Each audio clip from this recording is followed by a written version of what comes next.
Saudara, mantan Ketua KPK Abraham Samad diperiksa selama 10 jam perihal siniar atau tayangan podcastnya yang membahas polemik ijazah Jokowi bersama Roy Suryo CS.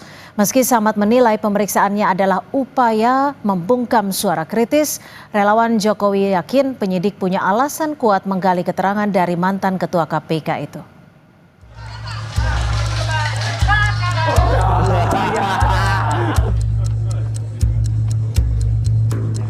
Usai namanya ramai dibincangkan karena disebut-sebut menjadi satu dari 12 orang terlapor kasus ijazah Jokowi, mantan Ketua KPK Abraham Samad Rabu pagi memenuhi panggilan penyidik Subdit Keamanan Negara Polda Metro Jaya.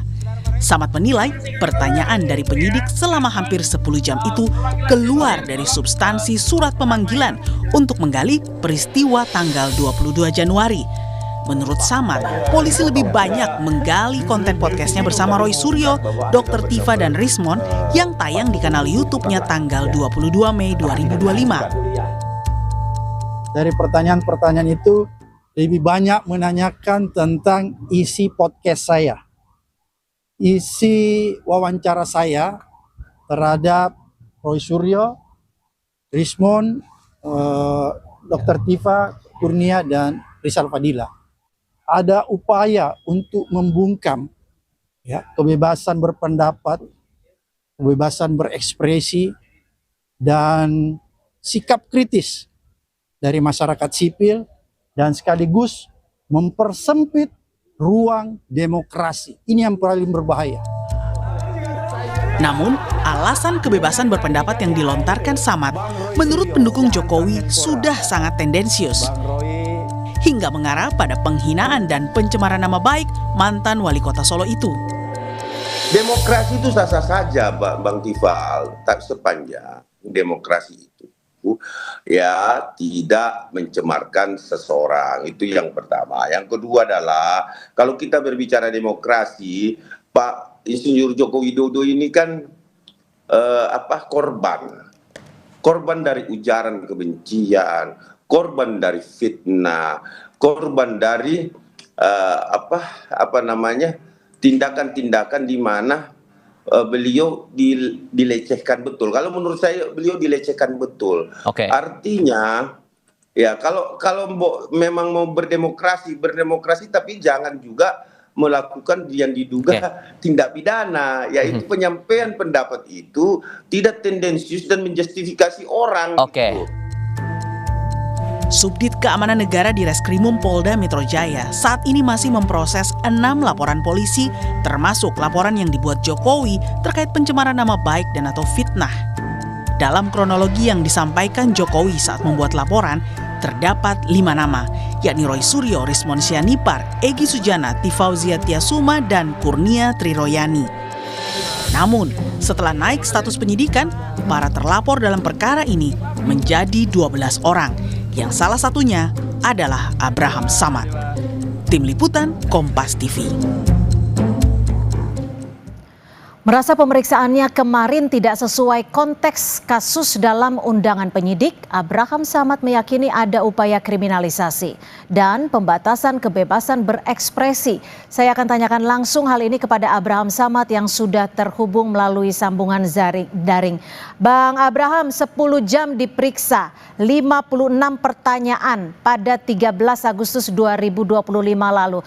Betul ya, lokus tempus delictinya pada 22 Januari, ini peristiwa apa di 22 Januari ini, Bang Samad?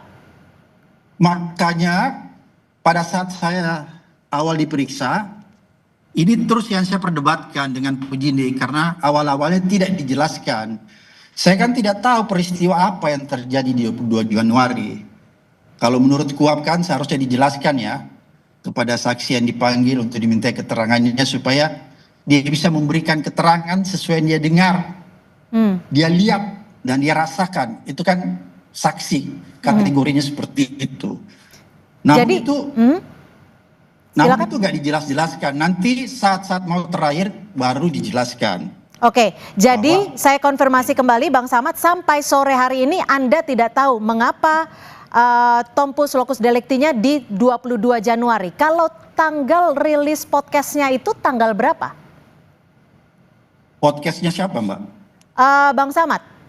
Yang bersama Kalau saya narasumber itu- Roy Suryo, Dr. Tifa Ya, Rismon. kalau saya tuh mulai bulan kalau nggak salah ya antara Maret, April atau Mei. Jadi jauh sekali. Halo? Ya, ya, silakan. Kalau saya itu bulan April, Mei gitu ya, yang mulai wawancara mereka semua itu ya. Nah, sedangkan lokus yang kemarin dipersoalkan, yang menjadi lokus dan tempus delictinya, yaitu peristiwa tanggal 22 Januari 2025. Jadi berulang-ulang kita tanyakan, itu peristiwa apa? Dan terlalu lama, pertanyaannya lebih banyak mengenai hal-hal yang sifatnya data diri, misalnya SD di mana, SMP di mana, SMA di mana, S1 di mana, S2 di mana, kira-kira lebih banyak yang begitu sifatnya ya. Oke, lalu Oleh kenapa karena Anda itu- merasa pemanggilan Anda kemarin sebagai bentuk kriminalisasi dan juga pembungkaman untuk bersuara? Karena pada akhirnya saya mengerti bahwa yang dipersoalkan adalah wawancara saya terhadap Roy Suryo karena diperlihatkan video itu. Waktu lagi diperiksa kita diperlihatkan apa benar Pak Abraham mewawancarai Roy Suryo sehubungan dengan kasus dugaan ijazah palsu Pak Jokowi. Saya bilang benar.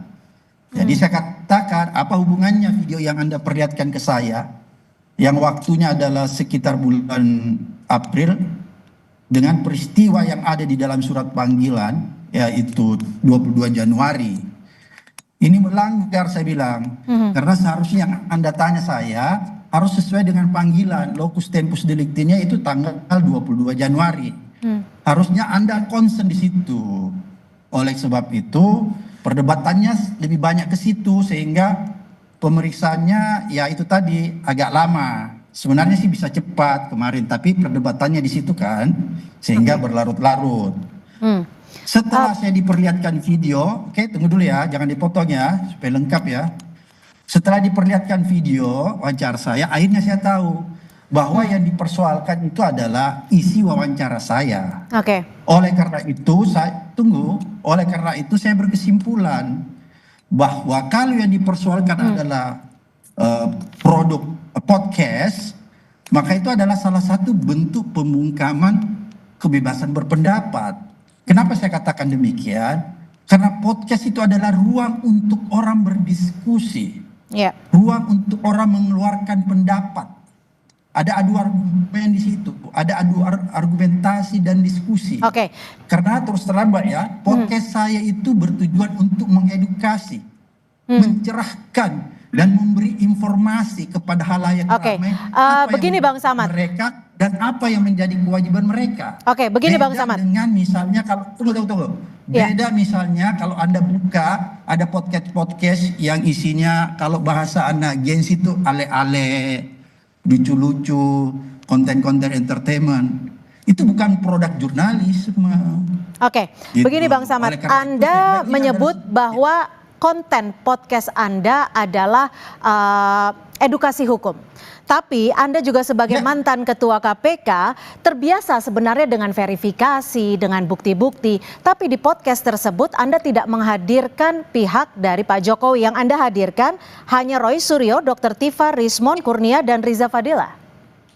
Oke, tapi podcast saya ya setiap saat bisa digunakan sebagai tempat klarifikasi. Kalau ada seseorang atau ada masyarakat merasa sesuatu yang ditayangkan itu perlu ada keseimbangan, maka saya membuka ruang untuk mendatangkan mereka untuk melakukan klarifikasi di situ. Kan begitu. Jadi silahkan, karena kan kita sampai ke silahkan kalau ada yang mau kita bukakan ruang, silahkan kita klarifikasi lewat podcast itu, kita undang mereka menjelaskan. Tapi ini kan nggak ada, kan gitu. Oke, Bang Kira-kira Samad, seperti itu. jika memang kasus ini akan naik ke tahap selanjutnya, apa yang Anda akan lakukan? Apakah Anda juga mempertahankan konten-konten yang ada atau justru akan istilahnya mengkoreksinya? Dan apakah Anda siap jika nanti dibutuhkan uji kasus dalam podcast Anda ini sebagai bentuk dalam batas kebebasan bersuara dan berpendapat? Ya, oleh karena itu saya bilang kita tetap membuat ruang. Kalau orang keberatan, maka itu kan ruangnya ada klarifikasi ya. Ada hak jawab. Kan gitu kalau di media. Kan gitu. Jadi hak jawab itu kita bisa berikan. Dia tempat dan waktu untuk menyampaikan di podcast itu. Kan begitu, sederhana kan. Kalau misalnya ada media, ada narasumber merasa keberatan. Biasa kan di somasi gitu. Maka setelah kita tahu, kita berikan dia namanya hak jawab. Kan kalau di media silahkan. Kan begitu. Anda Tidak juga langsung menyebut dibawa ke ranah pidana. Tapi terlepas daripada itu sebenarnya, halo? Ya, silakan Bang Halo? Samad. Ya, silakan. Terlepas, masih bisa dilihat wajah saya? Iya. Terlihat dengan jelas Bang Samad, silakan. Tapi terlepas daripada itu semua, setelah saya menganalisa pertanyaan-pertanyaan kemarin, karena tidak sesuai lagi dengan tempus locus delicti tanggal 22 Januari, maka saya lihat bahwa proses yang terjadi kemarin itu adalah sebuah proses pemeriksaan yang bertentangan dengan kaidah-kaidah yang diatur di dalam kitab undang-undang hukum acara pidana. Oke, kami tangkap. Minta maaf, Mbak. Saya ini orang hukum, sudah 30 tahun di dunia ini dan mantan penyidik KPK. Sekarang singkat saja Bang Samad. Singkat saja, jika kasus ini kembali naik dan Anda jadi tersangka, Anda menyebut akan melawan dalam bentuk apa? Oh iya, saya akan melawan. Kenapa? Karena menurut saya ini bukan tentang Abraham Samad, tapi ini adalah sebuah proses, ya, nasib, sebuah aturan yang diatur di dalam konstitusi mengenai kebebasan orang berpendapat dan berekspresi. Karena kalau ini dilanggar, konstitusi dilanggar, orang dilindungi loh oleh konstitusi terhadap kebebasan orang berpendapat. Kalau ini dilanggar, dikriminalisasi, maka saya bisa pastikan ini sama dengan mempersempit ruang demokrasi. Dan itu bertentangan dengan prinsip-prinsip human rights. Ya, baik. Kami tangkap Bang Abraham Samad, terima kasih atas tanggapannya terkait dengan pemeriksaan kemarin yang sudah dilakukan pada 13 Agustus 2025.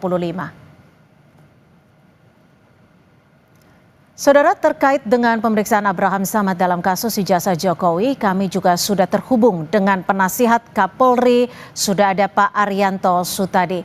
Pak Arianto, selamat sore, terima kasih sudah bergabung bersama kami di Kompas Petang. Terkait dengan pemeriksaan Bang Abraham Samad kemarin, karena konten podcastnya yang membahas ijazah Jokowi ini cukup kuat menjadikan Samad sebagai saksi terlapor. Dan juga ada keberatan dari Bang Abraham Samad. Bagaimana Anda melihat kasus ini?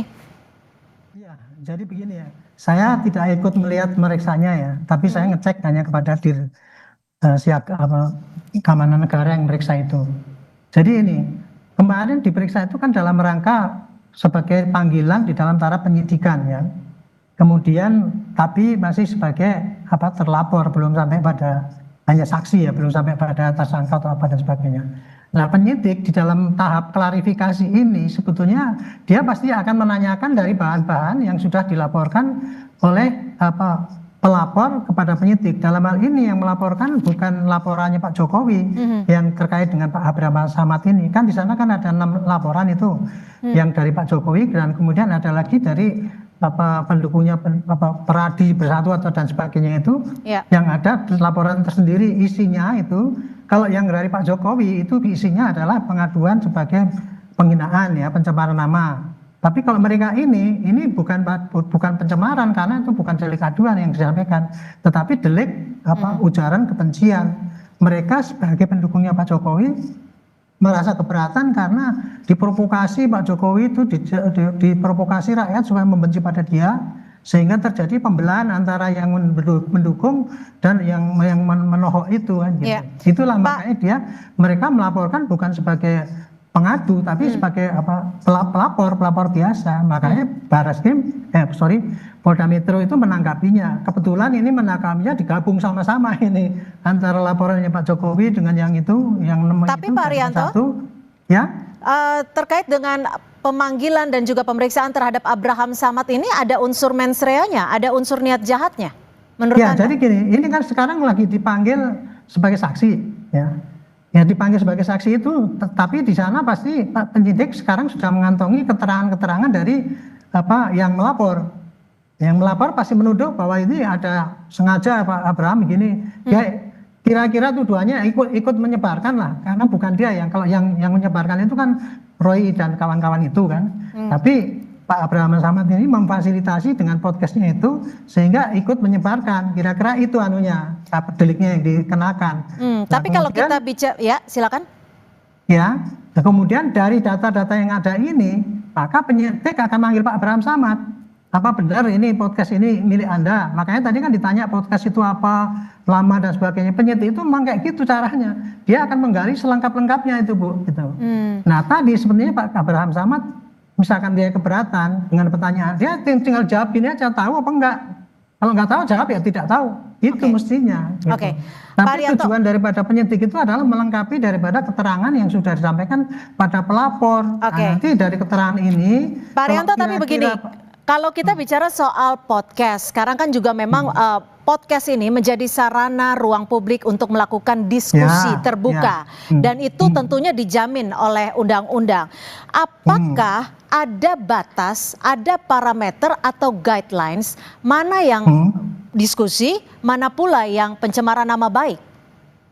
Di dalam KUHP, Bu, yang dijadikan dasar oleh penyidik untuk mencari apakah ini unsur pidana apa tidak, dia hanya mengacu pada bunyinya undang-undang, Bu.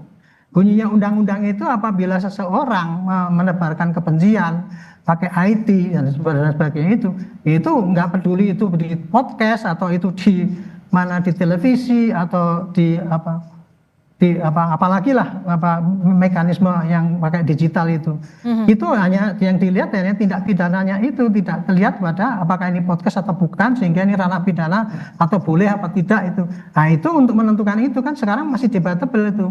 Oleh karena itu penyidik pasti akan tanya saksi ahli yang di bidang IT, apakah kalau Pak Abraham Samad itu ngomong di situ di dalam podcast itu kemudian ini apakah ini termasuk di dalam undang-undang yang didalilkan di dalam undang-undang ITE tentang ujaran kebencian itu apa tidak, termasuk juga menimbulkan perpecahan, itu nanti pasti ditanyakan pada saksi ahli dengan data-data yang ada dari rekaman jejak digital. Itu jadi apa yang direkam oleh Pak Abraham Samad itu pasti akan ditayangkan saksi ahli yang akan menilai ini masuk unsur pidana apa tidak gitu. Nah, nanti kalau saksi ahli mengatakan masuk, ya pasti dia akan dilanjutkan dengan menjadi penetapan tersangka atau apa. Tapi kalau tidak, pasti ya dia akan digugurkan hanya sebagai saksi. Kira-kira gitu alur daripada penyidikan itu. Baik, terima kasih Pak Arianto Sutadi, penasehat ahli Kapolri, sudah berbagi perspektif di Kompas Petang. Selamat sore.